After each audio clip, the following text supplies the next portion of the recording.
another variation on 4, 7, 8 hands. And it's one that it brings into play the body even more. So there's a part of this body that is always keeping count, if you will. And it's the heart, that as it beats, continues to beat. Just like the breath continues to flow in and out, this heart of ours continues to beat. And of course, sustain us as living beings. So what we'll do here is this. We won't be opening and moving our hands, but we will put out our hand, and we will enjoy or appreciate the benefits that flow from the 4, 7, 8 count with the breath.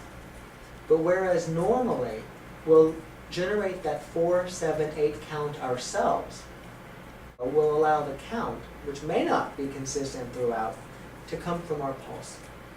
So go ahead and put out your hand, and then with whichever hand is comfortable doing so, allow your thumb or your 2 fingers, however you would feel that pulse.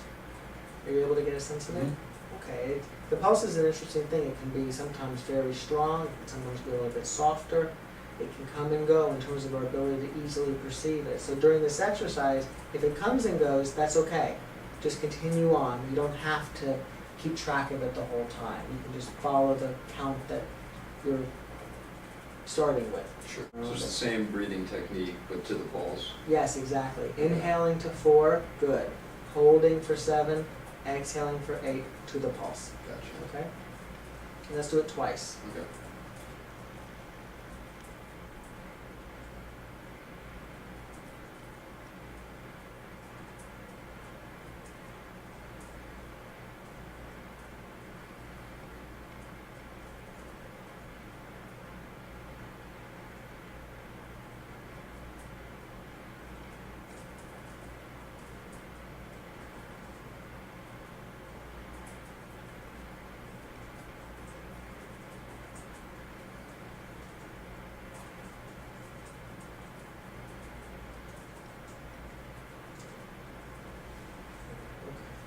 So how was that? Good. Did you notice, as you were attending to your pulse, any subtle variations? Yeah, the pulse could actually change as the breathing. Right. So in response to the breathing. That's right. That's right. Isn't that interesting? Yeah. And that's a reminder that when we do, like you said earlier, when we do have a breath, like in the case of the 7, that's really holding it. That's sort of what you were talking about, I think, before in terms of taking a little bit longer. How, I don't know what your experience was, but for me it often slows it down. I watch the tempo drop. Yeah. And then as I exhale, it begins to pick up a little bit.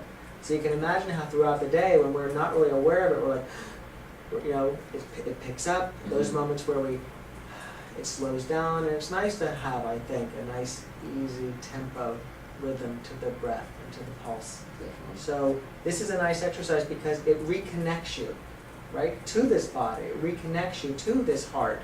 It reconnects you to the flow of blood. And it creates an opportunity to sort of really attend to the body as opposed to the other things that we attend to, which oftentimes are very important to be attending to, but sometimes we can get a little bit overly attentive to things that we don't have to be attending so much to, or it might be distractions that we wish we could come to a quieter, stiller place, but we don't seem to know how. And so these 4, 7, 8 hands exercises, and this one, you can be in class doing it, you can certainly be in the library doing it, and so it does lend itself to, again, something that's accessible. Any questions? No. Thanks very much. Thank you.